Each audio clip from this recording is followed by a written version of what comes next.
Hi everybody, Tony and Sarah Zalecki. We are coming in live from Minneapolis, Minnesota, and we are excited to talk to you guys about 4 very simple things that you are able to do to really just grow a bigger team, right? 4 things that you can implement immediately to really just help you grow and develop a stronger team.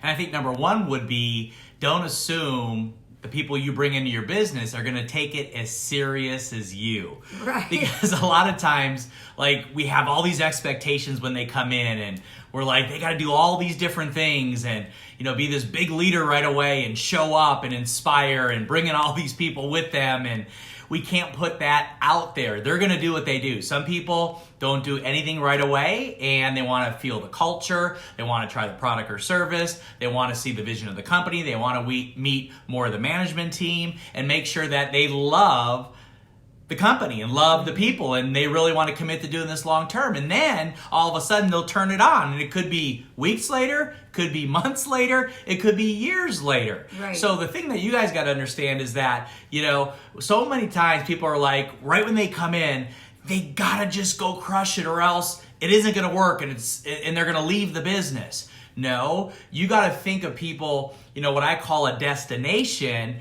or actually, Other way around. A doorway, not a destination. Because I think what happens if you look at them as a doorway, and they can pull you through that doorway, and you can meet other people that they know, and they can help you get into maybe different countries, and they can help you meet other people with maybe different skill set levels they have. They can pull you through this doorway to show you a whole different world that you don't know anything about right now, right? Right. I mean, my whole thing is this. I think too, guys, take the pressure off you. A lot of times we put the pressure on ourselves where we bring somebody in and we have all this, this pressure on ourselves of, you want these guys to be a rock star. You want them to go out and crush it. You want them to be whatever, right? They have all this potential. Well, if you take the expectation off them, guys, you're going to be able to have a lot more fun because you're going to be able to breathe. You're going to be able to be like, hey, these guys are going to come in. Let's see what happens. If they rock it out, great. If they don't, great. But then you're going to be able to, I think what happens a lot of times, we put these expectations on people,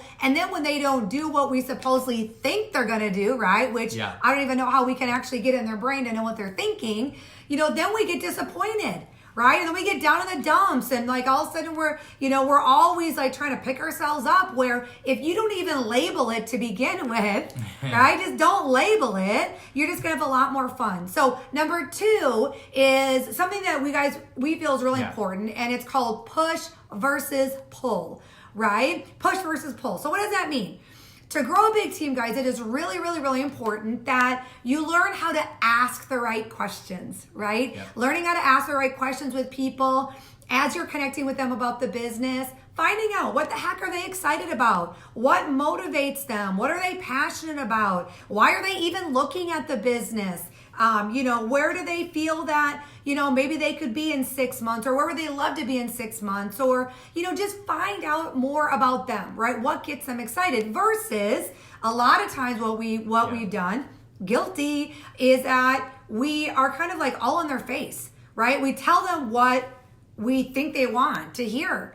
And 9 times out of 10, they're not here. They don't even want to hear any of that stuff. A lot of times people have a hard time with trying to get their prospects to say yes because they're so busy, giving the facts, just trying to show the business versus pulling back, sitting down with these guys, finding out what are their triggers, what are they excited about, what are their fears, what are their dreams, like why are they even looking, right? And because that's going to help you guys long term, right? So always be thinking, right, in your mind when you're talking with someone, am I pushing or am I pulling, right? Am I pushing or am I pulling? Yep. Number 3 would be, don't forget to recognize. And this is so important as you're creating team culture, as you're building a team, as your team gets bigger. So many times people only recognize people at these bigger ranks or bigger incomes, or they got to do all this stuff. No, you recognize when someone gets their first customer. You recognize when someone sets up their first three-way chat the right way. You recognize when someone does their first live video. You recognize when someone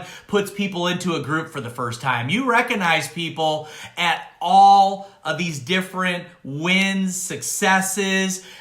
It's hurdles for them. Now you might go, well, that's simple, Tony. That's easy, Tony. Well, yeah, you've been doing it for a while. But these are fears for people when they're new. These are obstacles and challenges for people when they're new. And it takes a lot. I remember, when we started doing lives, I was afraid to death. It took me years to do a live because I was in my head afraid, going, oh my gosh, no one will watch, no one will share. What really do I have to give somebody, right? So just don't forget to recognize everywhere, all the time in love, right? Yeah, so the point is, guys, is recognize not just results, but actions, right? If they're taking the correct actions, if they're doing the things that, the daily method of operation, right, of a business, if they are doing that, we need to reward them. We need to say, hey, listen, I know you're not getting the results yet, but guy, you're doing a great job. You know what I mean? I know you're making the calls. I know you're doing the chats. I know you're sharing the tools. Yeah. I know you're out there sharing the product. Great job on doing that, right? And I will tell you, when you think you can't do enough recognition, that's when you need to do even more of it. You need to do more of it and pour it on, right? So number 4. Yep. Stop motivating all the time. It's so easy for us to want to motivate and start inspiring more, right? Exactly. Start, if you rank advance right in front of them, if you create stories right in front of them, right? You show them that the system works. You show them that there's duplication in what we do. You show them that anybody can do this. You show them that, guess what? You can do this by doing these things. I just did it. I did it right in front of you, and I'm sharing it with you. Right. So use that inspiration versus trying to give them that motivational talk every single day. Exactly. So think about, guys. So today, are you motivating or are you inspiring? Right? Are you motivating or are you inspiring? Am I out there leading by example? Am I taking the charge? Am I creating stories, right? Showing them that it actually works. What does that actually look like for me right now, right? So 4 things, guys, very, very simple. Don't assume people are going to take it as serious as you, right? Number 2, am I pulling or am I pushing, right? Number 3, don't forget to recognize. And then guess what? Recognize some more. And then number 4, stop motivating and just start inspiring. And please shoot us a private message if you want a little bit more help on these 4 things. If you want more clarification or want some strategy, we would love to pour into you and give you some private time because that's what we do. We love to see people have breakthroughs and win like crazy. Exactly. Appreciate you guys. We'll talk to you soon. Take care.